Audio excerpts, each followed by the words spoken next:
एक बार एक बड़े राज्य के राजा को एक सन्यासी से प्रेम हो गया। सन्यासी रहता था राज्य के पास वाले एक जंगल में। वह एक पेड़ के नीचे अपनी धुनी रमाए बैठा रहता, अपनी मस्ती में मस्त, बिना किसी चिंता, बिना किसी तनाव के। उसकी शांति लोगों को अपनी तरफ आकर्षित करती। जो भी उसके पास बैठता उसका मन भी शांत हो जाता। उस सन्यासी की अद्भुत शांति लोगों से दुलार करती, उनको अपनी तरफ चुंबक की तरह आकर्षित करती। आसपास के गांव के लोग जब भी अपनी कोई समस्या लेकर उस सन्यासी के पास आते तो वह झट से उन्हें उनकी समस्या का समाधान सुझा देता। उस सन्यासी की प्रसिद्धि दूर गांवों तक फैल चुकी थी। धीरे धीरे ये बात राज्य के राजा तक पहुंची तो एक दिन राजा भी अपने मंत्री के साथ उस सन्यासी से मिलने पहुंचा। सन्यासी की आंखों की करुणा, शब्दों की मिठास और अद्भुत शांति ने राजा को भी अपनी तरफ आकर्षित कर लिया। अब तो राजा रोज शाम को राजकाज के कामों से थोड़ा वक्त निकालकर सन्यासी से मिलने आने लगा। धीरे धीरे राजा का सन्यासी के प्रति प्रेम इतना प्रगाढ़ हो गया कि अब तो वो सन्यासी से एक पल के लिए भी दूर नहीं रहना चाहता था। एक शाम वह जिद में अड़ गया कि आज तो आपको मेरे महल में चलना ही पड़ेगा। सन्यासी ने खूब मना किया, तरह तरह के कारण बताए, लेकिन राजा ने सन्यासी की एक न सुनी।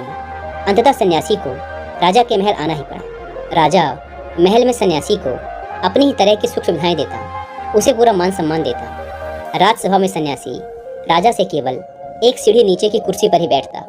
दोनों हमेशा साथ रहते। एक बार दोनों एक जंगल में शिकार के लिए गए और शिकार का पीछा करते करते रास्ता ही भटक गए। दोनों अकेले ही गए थे, उनके साथ कोई सैनिक इत्यादि नहीं था। सन्यासी, राजा और उनका घोड़ा, ये तीन ही थे। रास्ता खोजते खोजते सुबह से शाम हो गई, लेकिन उन्हें महल वापस लौटने का रास्ता नहीं मिला। दोनों बहुत थक चुके थे और उन्हें जोरों की भूख भी लगी थी, लेकिन कुछ खाने को नहीं मिल रहा था। तभी राजा की नज़र वृक्ष पर लगे एक फल पर पड़ी। उस वृक्ष पर केवल एक ही फल लगा हुआ था। राजा ने तुरंत पेड़ पर चढ़कर उस एक फल को तोड़ दिया। भूख के मारे राजा का मन तो कर रहा था कि वो उस पूरे ही फल को खा ले, लेकिन वो उस सन्यासी से प्रेम ही इतना करता था कि वो उसे बिना खिलाए कुछ भी नहीं खाता था। राजा ने फल के 6 टुकड़े किए और उसमें से 3 टुकड़े सन्यासी को देने लगा। पहले तो सन्यासी ने फल लेने से मना किया, लेकिन फिर राजा के बार बार आग्रह करने पर उसने वो तीनों टुकड़े ले लिए और उन्हें खाने लगा। अपने हिस्से के फल खाने के बाद सन्यासी ने कहा, वाह, अद्भुत, मजा आ गया। इतने स्वादिष्ट फल तो मैंने अपनी जिंदगी में आज से पहले कभी नहीं खाए। कृपया कर एक फांक और दे दे। वह राजा उस सन्यासी से बहुत प्रेम करता था, इसलिए उसने अपने हिस्से में से फल की एक फांक सन्यासी को और दे दी। वह सन्यासी उस फांक को खाने के बाद कहता है, अद्भुत, अति स्वादिष्ट, कृपया कर एक फांक और दे दे। उस सन्यासी की यह बात सुन राजा को थोड़ा जाती तो मालूम पड़ती है, क्योंकि फल एक ही था और भूखे दोनों थे। लेकिन उस राजा का उस सन्यासी के प्रति प्रेम ही इतना था कि वह अपने हिस्से में से दूसरी फांक भी उस सन्यासी को दे देता है। वह सन्यासी झट से उस दूसरी फांक को भी खा लेता है और कहता है, वाह, बहुत खूब, आनंद आ गया। अगर एक फांक और मिल जाए तो मजा ही आ जाए। कृपया कर एक फांक और दे दीजिए। यह सुन राजा उस सन्यासी से कहता है, यह तो गलत है, भूखा तो मैं भी हूँ, कम से कम एक तो खाने दो। तभी सन्यासी लपक कर राजा के हाथ से वह आखिरी फांक भी छीन लेता है। राजा ने कहा, रुको, अब तो तुम सारी सीमाएं लांघ रहे हो। मैं तुमसे इतना प्रेम करता हूँ, क्या तुम मुझसे जरा भी प्रेम नहीं करते? क्या तुम्हें मेरी भूख नहीं दिख रही? मैं भी तो तुम्हारे साथ सुबह से भटक रहा हूँ। इतना कहकर राजा ने वह आखिरी फांक सन्यासी के हाथ से छीन ली और अपने मुंह में रख लिया। जैसे ही राजा ने उस फांक को अपने मुंह में रखा, तुरंत ही उसे थूक दिया, क्योंकि वह फल कड़वा जहर था, इतना कड़वा जिसकी कोई सीमा नहीं। राजा ने उस सन्यासी से कहा, तुम पागल हो? इतना कड़वा फल तुमने कैसे खा लिया? तुमने मुझसे शिकायत क्यों नहीं की? उस सन्यासी ने कहा, जिन हाथों से इतने मीठे फल खाने को मिले हैं, उनकी शिकायत, वो भी सिर्फ एक कड़वे फल के लिए, उचित ना थी। यह सुन राजा उस सन्यासी को अपने गले से लगा लेता है। दोस्तों, वह राजा हमारी जिंदगी है और वह सन्यासी हम खुद। हमारी जिंदगी ने हमें ना जाने कितने सारे मीठे फल दिए हैं, लेकिन हम हमेशा उन थोड़े से कड़वे फलों के लिए शिकायत करते रहते हैं जो जिंदगी ने हमें दिए हैं। हमारी ज़िंदगी में हज़ारों अच्छी चीज़ें हैं, लेकिन हम कुछ थोड़ी सी ख़राब चीज़ों के लिए हमेशा रोते रहते हैं। ज़िंदगी को, किस्मत को, माँ बाप को, परिस्थितियों को दोष देते रहते हैं, जबकि जीवन की ज़्यादातर परेशानियाँ हमने खुद ही पैदा की होती हैं, अपने समय को बर्बाद करके।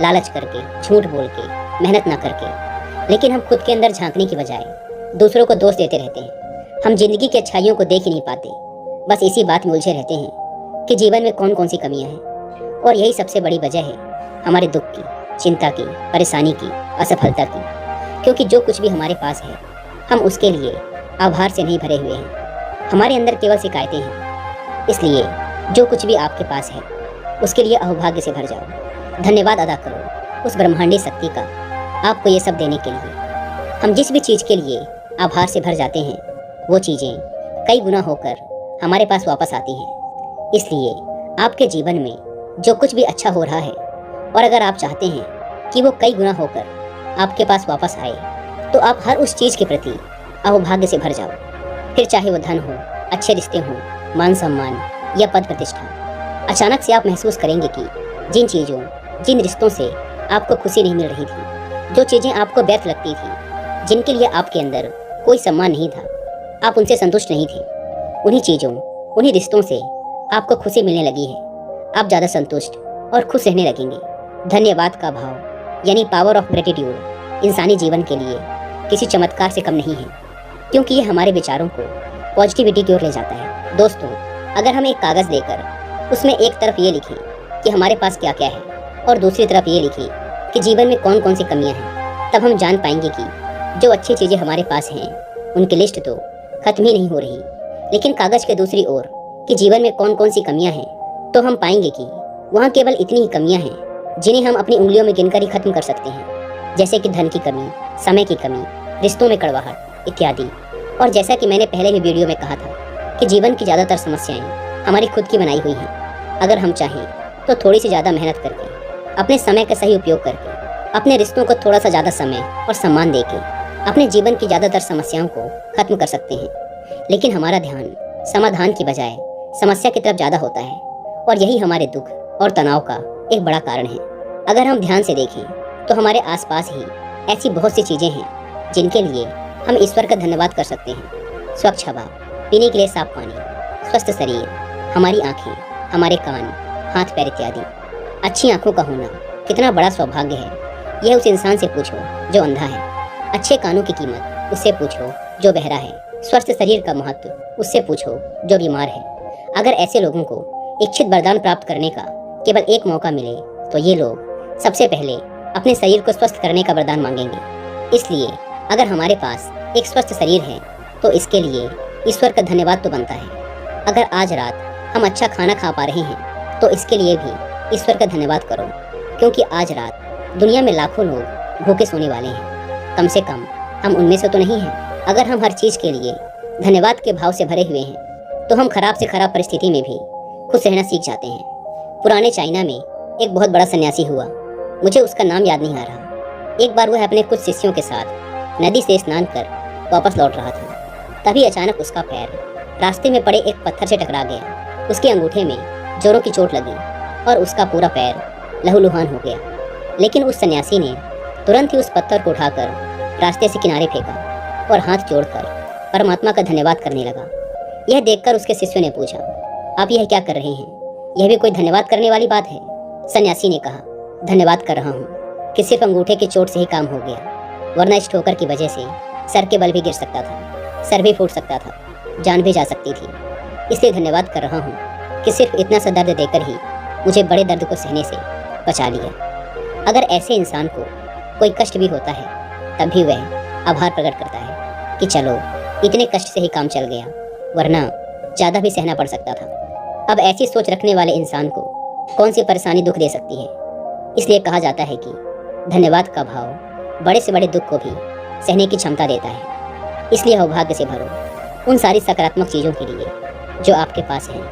यही तनाव और चिंता से मुक्ति का सूत्र है।